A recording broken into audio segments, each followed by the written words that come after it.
దేవుడా, నా జీవితంలో చాలా అద్భుతాలు చేసావు, కానీ నేనే నీకేం చేయలేకపోయాను. ఈరోజు మాటిస్తున్నాను దేవుడా, చుక్క మంచి నీరైనా పట్టుకుంటాను కానీ చుక్క మందు మాత్రం పట్టుకోను. నేను తీసుకున్న ఈ నిర్ణయంలో నన్ను నడిపించి దేవుడా. బాబోయ్ రొట్టగడు వచ్చాడు.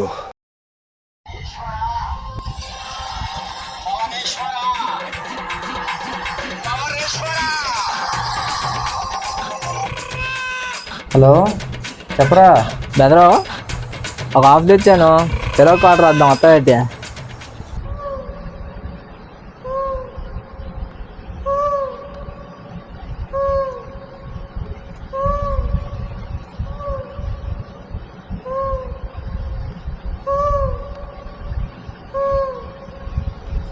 వచ్చే మృత్యువు కందని మార్కండేయుడవై పరుగులు తీ